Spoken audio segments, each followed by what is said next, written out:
Hi everyone, this is Anita Foster. I'm the library at Autry Middle School in Kennesaw, Georgia, and today is Thursday, lesson day.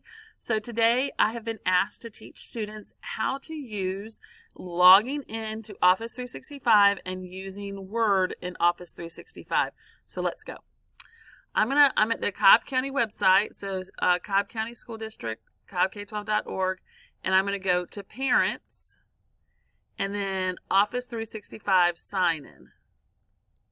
It's going to ask you your username. Guess what? That is your fake email address, which is typically your first name dot last name at students.cobbk12.org. And then the password is the same password you use to log into CTLS or to the computers at school. But you have to have that username, that email address. It's not really an email address, it's all fake, to log in here. Now I say typically first name dot last name because about a third of our students, sometimes they told us at the beginning it was for people with multiple names in the district, they'll put a number behind the last name. However, I've seen some very unusual names with numbers, so I don't know that that's the case anymore. So about 1/3 of our students have a number now behind their name. So I'm going to put mine in, if I can spell it right. And then here's where you're going to put in students.cobbk12.org. Now for teachers, I don't have to put in students, so I'm going to take that out. And I'm going to put in my password. And say, okay.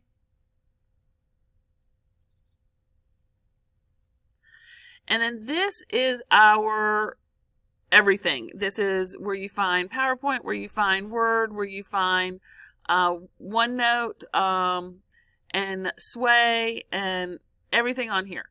So the Outlook you probably won't have. Mine's going to look a little different because I have things that you don't have.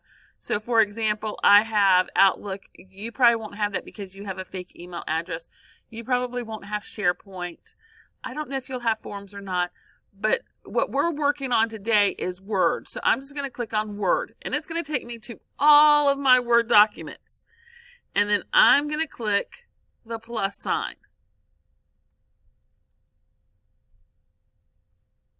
So even if you don't have Office 365 or any of the applications in Office 365 like Word or PowerPoint on your computer, let's say you're using a Chromebook and you do not have Word on your Chromebook, that's okay because you don't need to put it on your Chromebook. I'm going to be honest with you. If it's on there, there's more you can do, and there's better ways of doing things if it's a version that's on your desktop. However, the version on your Office 365 account, it's in the cloud, and it is very robust. That means that you can do a lot of things with it. There's just certain things that are different on the Word version that's on your computer. All right. So one of the first things that I was asked to show you guys is how to do your font. Now, if it is something for school, I love and appreciate that everyone wants to use different fonts, but I'm going to tell you, like I tell you, if this was a lesson in the CLC, I have old people eyes. So you need to make sure that your teacher can read what you're putting on there. So for example, if it is for a language arts paper, there's a certain font that you need to use because that is a professional font and you're writing a professional letter or a professional paper. So it is Times New Roman. So I'm just going to click here and look right there, recently used fonts. I go to Times New Roman. If not, it's in alphabetical order and I can scroll down to it. Or I could even just start typing up here where it says Calibri. I can just start typing Times New Roman and it comes up. So it's Times New Roman, and the size that everyone's supposed to use for a professional paper with Times New Roman is 12. You need to keep the font color black, okay? Because, especially for language arts, who has asked me to do this lesson for you today, We're going to be highlighting some things in a few minutes. And so I just want to make sure that the font is black so it's easy for the teachers to read. Okay? So that is how you change your font. The next thing that we need to talk about is the spacing that you're going to have in the letter. So typically you are going to space, double space. Now if I was to type here, and let me put my cursor in here, and I was just to type, automatically the default is single space. See how there's not much space in there? I know I'm just typing gibberish right now, but I just wanted to show you the spacing, okay? Now, if I want to change that, I believe it's these 3 dots. Nope, it's not. It's probably over here somewhere. That's text alignment, and we'll talk about that in just a minute. So right here, these 3 dots has line spacing, and like I said, the default is 1. Well, we want to make it 2. So did you see how that shifted my text that I was writing there? It made it more space in between the lines. That is to help the teachers, one, read it, but also that they could do some markings and stuff. And it's just more professional when you're doing a paper and writing a paper that it is double spaced. So on, let me close that. On Word Online, I was looking over here earlier because it's over here on the desktop version. But on the online version, it's the 3 dots right here. And we just went to line spacing and 2. Okay. Now I had just said I was going to show you this in just a second.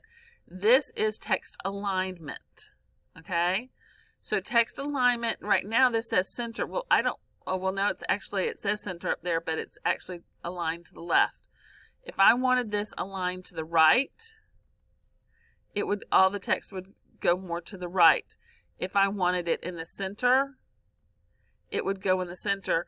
And this last one we really don't use too much, but it's justified. It would put things even, and you really are not going to be able to tell it here, but it puts things even on the end. So on the end, it doesn't, like on the right hand side, it doesn't go in and out. The fonts go in and, or the text go in and out. So it looks right now like it is left aligned, but it's really justified. That means both sides are even straight down, like you could hold a ruler there and they're even straight down. But for a letter, what we typically do is do left aligned. The next thing I want to show you is when you're formatting your letter, I'm going to go down just a little bit. And when you format your letter, one of the things that you have to do is you have to put the date on your letter. So when you put the date on your letter, you want the date to be aligned on the right-hand side. So I'm going to come over here. I'm going to put it all the way over here, but watch how my cursor goes now. So it's August 20th, 2020. So it moves the text from the right to the left. Okay? The next thing that I want to show you is once you have your letter written, I'm gonna show you a couple more things first. I want to insert an image. So I know you typically don't do that on a letter, but I need to show you how to insert an image. So I'm going to come over here and I'm going to go to cobb.macandvia.com, which is Cobb Digital Library. You don't have to know that. You can just search Cobb Digital Library and it'll come up. And I'm going to come down to Britannica Image Quest and I'm going to say open now.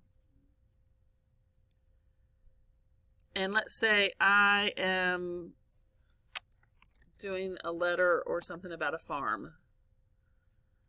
And I like this picture.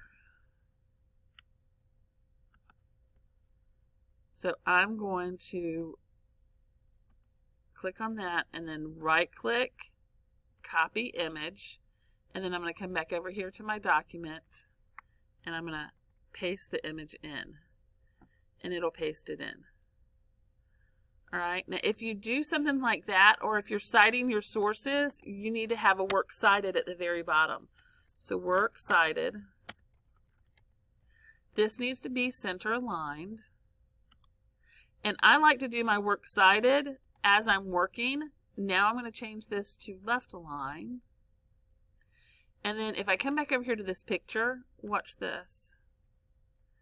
Cited. I'm just going to click that. This is why I like to do it while I'm doing it. And we use MLA format in middle school. I'm going to do copy it. And I'm going to go back over to my document. And I'm just going to do paste it. Now this needs to be single spaced and not double spaced. So I'm going to come back, change my line spacing to single space, and then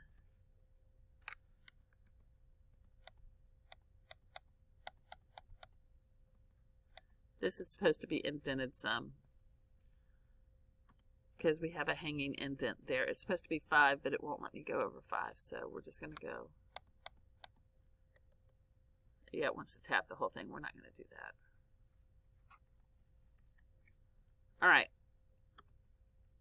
I'm going to tell you, yes, it should be a hanging indent, and your language arts teachers are going to tell you it needs to be a hanging indent, and we will do noodle tools later on so I can show you how to do a real works cited, but for right now, I think they'd be okay just to have it on there. Okay, so if you need to have a picture on there, or if you're citing a newspaper article or a magazine article or something you found online, there's ways to do citations in there. It's not just the hyperlink. You have to get the actual MLA citation for it to be correct. Okay, so I have typed in here. I have let me see what else they have on here. They want you to type a greeting. So up at the top, after you come down here, you're going to probably put, typically you put your return address. So you would type your address, which if it was me doing this, it would be Anita Foster. Let me change this to single space because this part is single spaced.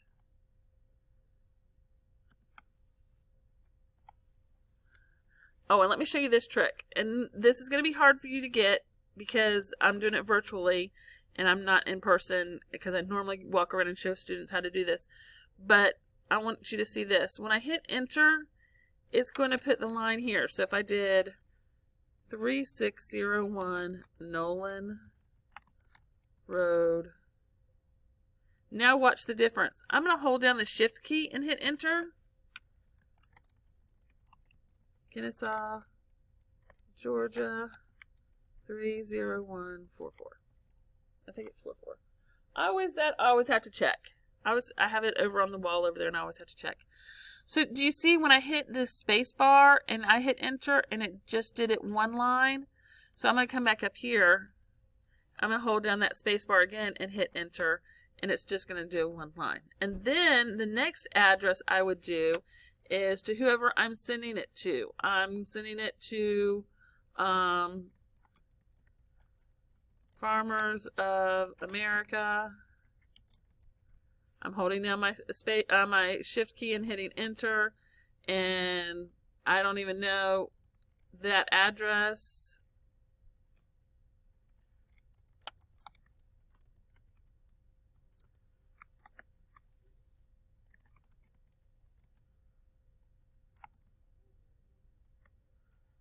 I think Nebraska. Is Nebraska in A, Miss Phelps? She's looking it up for me. Find out the code for Omaha, Nebraska, too. The zip code. And then down here, you have a greeting. While she's looking that up, I can go in and do this. To whom it may concern. Okay, so she's corrected me. It's NE. What was it, did you say? It used to be NB. Oh, it used to be NB, but now it's NE. In Omaha, Nebraska, what is their zip code? And I don't even know if this is where they're located. I was making it all up. Just saying. 68101. 68101. Okay. All right. So when you come down here and you're typing your, you're going to do either a semicolon there or a comma there. and then follow what your language arts teachers tell you. And then you're going to you're going to tab that first one in. I believe they're going to want you to tab it in. So tab just moves it over to where it needs to be as an indent. And then your letter that you're writing for 6th grade ELA, I don't know if that is what the other grades are doing, but I just want to show you how to use Word. And then at the very end, you need to have, and I would do it at the end of the text, because you don't have to have a picture in here. You're going to do a closing and a signature. So what you're going to do is you're going to change that alignment from left aligned to right aligned for your signature. Some people will keep it, and this is just fine, keep it on the left aligned and just hit that tab button until they're about 2/3 of the way over, and then they will typically go sincerely, and Miss Foster always misspells it, there we go, sincerely, and then you go down a couple of spaces. If you're on double line, you just go down twice, but if you're on single, then it's 4 spaces down, and then you type your name and do Anita Foster. Okay? So, that's my name. You're not going to type my name. You know, I hope y'all get that. Miss Foster's trying to be funny. All right? So, on a letter, you will not need works cited, but I just wanted to show you how to do that for a paper that you would. And then for a letter, you do not need to put a picture in. I just wanted to show you how to insert a picture for a time that you would have to. Okay? And next is sharing. So I'm going to show you one way of sharing, and then we're going to talk about another way of sharing. So to share here, I would just hit the share button.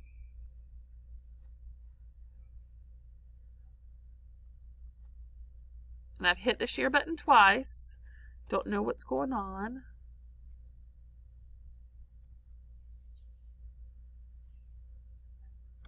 Okay, I think it's not letting me share it. I think it's because I'm in private view, because I wanted to show you how to log in, and because I'm at school, I would automatically be logged in. So I'm going to try something in just a minute, but I want to show you one more thing just in case it knocks me out. Up at the top, it says Document 2. If I keep that name, and I keep adding documents, it's going to keep numbering them. Document 3, Document 4, and stuff like that. You do not want that. You want to come up here, and you want to do, if it was me in my class, I would do my teacher's name. So let's say I have Miss Hurst. I would do period 1 or whatever period I have her, and then letter, and then if she tells me more about the letter, is it a friendly letter or whatever you have to do, I would do whatever the assignment is on there. And then the last thing I would do is my last name. That way she knows that I'm in her class, I'm in period 1, this is the letter assignment, and this is my work. Okay? Now, she may tell you to name your file a different thing. That's fine. That's up to the teacher to tell you what to do. But if it was me and she did not give me directions on how to label or name my work, that's how I would name it. And then I would hit enter. Okay. Now, another reason why I wanted to save that real quick is because I'm going to try and click out of my in private view. And it's probably, yep, it closed it for me. Okay. So I'm just going to hit refresh here. I'm going to go to Word. And that should show up, that letter now should show up down here in my recent work. And now I'm going to see if I can share it.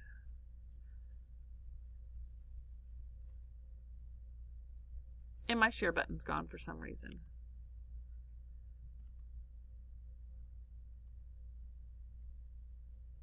That's just more stuff in the ribbon. They just changed what it looked like. Okay, so the share button is still there. I'm going to click on share. And then if it's somebody who I want to give editing rights to, then I would just put their name in here. It could be a friend. It could be your teacher. However, they have to be in Cobb County School District, so you can't like send it to your parent to edit. It has to be somebody in Cobb County School District that can specifically log in and edit it, okay? If you don't want them to be able to edit it, then you say don't allow editing, okay? So I'm going to apply. I'm going to actually leave editing on. I'm going to click apply, and then I'm going to put Miss Hurston here. And there she is. Here is an example of the letter you and Mrs. Van asked me to do. And I'm going to send it to her. Okay?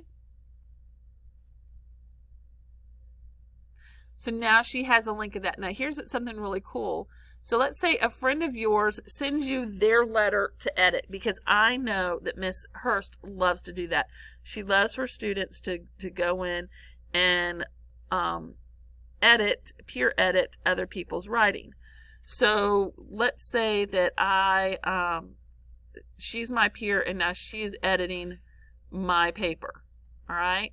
What she can do is she can click on comments right here, and then she can highlight a certain area and say new comment. Let me close that. And then she can say this needs more details.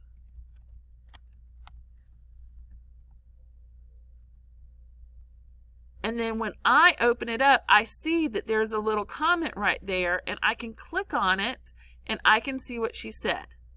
Okay? So you can put multiple comments throughout this document when you're editing. Wrong use of the word. Maybe I spelled T-H-E-R-E, and it needs to be fixed. And so there's another one. All right? So whoever is editing the document can do that.